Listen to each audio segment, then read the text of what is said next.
Hi అండి, welcome to Usha home cooking. జున్నుని పర్ఫెక్ట్గా ఎలా చేసుకోవాలో వీడియోలో చూపిస్తానండి. ఫస్ట్ టైం చేసే వాళ్ళైనా సరే ఈజీగా చేసుకోవచ్చండి. ముందుగా జున్ను పాలను చూపిస్తున్నానండి. ఈ కొద్దిగా జున్ను పాలతోటి మనం ఈజీగా జున్నుని చేసుకోవచ్చు. అలాగే చాలా టేస్టీగా కూడా ఉంటుంది. ఇప్పుడు కొలత కోసం చూపిస్తున్నాను. ఇందులో పావు గ్లాస్ కంటే తక్కువ జున్ను పాలు తీసుకున్నానండి. నేను చిన్న టీ గ్లాస్ తోటి చూపిస్తున్నానండి.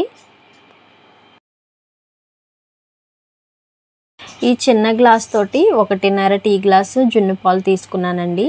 ఇవి ఇంచుమించు పావు గ్లాస్ కంటే తక్కువే జున్ను పాలు ఉంటాయండి.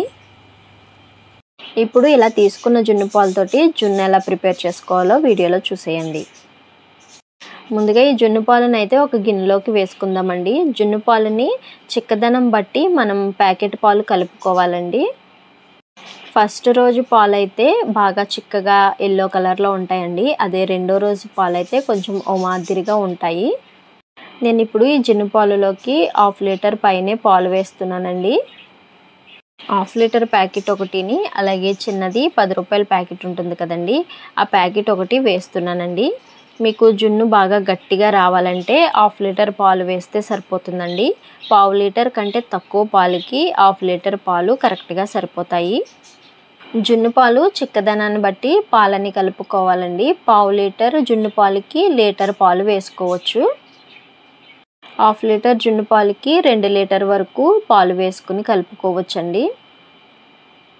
పాలు మొత్తం వేసుకున్న తర్వాత ఇందులోకి బెల్లాన్ని వేసుకోవాలండి. 200 గ్రాముల బెల్లం వేసుకుంటున్నానండి. మీరు తీపి ఎక్కువ తినేవారైతే మరొక 50 గ్రాములు బెల్లం వేసుకోవచ్చు. లేదంటే బెల్లం మొత్తం కరిగిన తర్వాత ఒకసారి టేస్ట్ చూసైనా సరే వేసుకోవచ్చండి. బెల్లం కరిగేంత వరకు కలుపుకుంటూ ఉండాలండి. ఇలా తురుముకుని బెల్లాన్ని వేసుకోవడం వల్ల బెల్లం అనేది తొందరగా పాలల్లో కరిగిపోతుంది. మేమైతే జున్నుని ఇలా తయారు చేసుకుంటామండి. మీరు ఎలా తయారు చేస్తారో తప్పకుండా కామెంట్ చేయండి. అలాగే మీలో ఎంతమందికి జున్ను అంటే బాగా ఇష్టమో తప్పకుండా కామెంట్ చేయండి. ఇలా బెల్లం కరిగేంత వరకు కలుపుకుంటూ ఉండాలండి. చిన్న చిన్న బెల్లం ముక్కలు కూడా ఏమీ ఉండకుండా మొత్తం బాగా కరిగిపోయేంత వరకు కలుపుకోవాలి.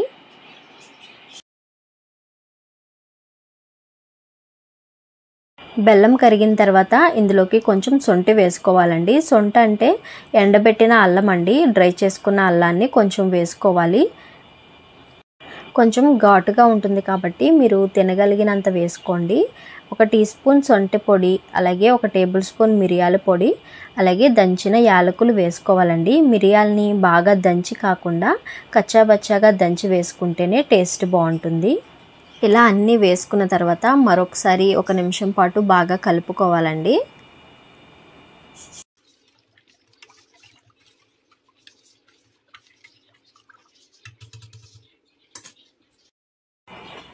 ఇలా బాగా కలుపుకున్న తర్వాత ఒక గిన్నెలోకి వాటర్ తీసుకుని దాని లోపల స్టాండ్ ఉంచి కలిపి పెట్టుకున్న జున్ను పాలు గిన్నెని దానిపైన పెట్టుకుని మూత పెట్టాలండి. జున్ను పాలు గిన్నె పైనే కాకుండా నీళ్లు తీసుకున్న గిన్నె మీద కూడా మూత పెట్టుకోవాలండి. మూత పెట్టి జున్నుని 30 నుండి 40 నిమిషాల పాటు ఆవిరి మీద ఉడికించుకోవాలి. జున్ను పాలు గిన్నె పైన మూత పెట్టుకోవడం వల్ల ఆవిరి నుండి వచ్చే వాటర్ అనేది ఎక్కువగా అందులో పడిపోకుండా ఉంటుంది. జున్ను ఉడికిందో లేదో చూడడం కోసం చాకుని తీసుకుని ఒకసారి జున్నులో స్లోగా గుచ్చి చూస్తే పాలు ఏమీ అంటుకోకుండా ఉంటే జున్ను ఉడికినట్టేనండి. ఇలా నెమ్మదిగా జున్నులోకి లోపలికి గుచ్చితే చాకుకి ఏమీ అంటుకోకుండా ఉంటే జున్ను కుక్ అయినట్టేనండి. అప్పుడు గిన్నెను తీసేసి పక్కన ఉంచుకోవాలి.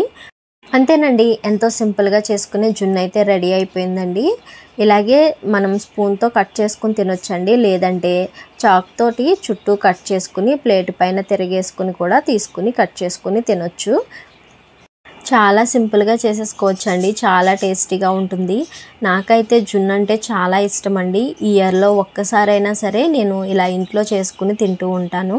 ఈ వీడియో చూసారు కదండి, మీకు నచ్చితే తప్పకుండా నా ఛానల్ని సబ్స్క్రైబ్ చేయండి, లైక్ చేయండి, షేర్ చేయండి. Thanks for watching.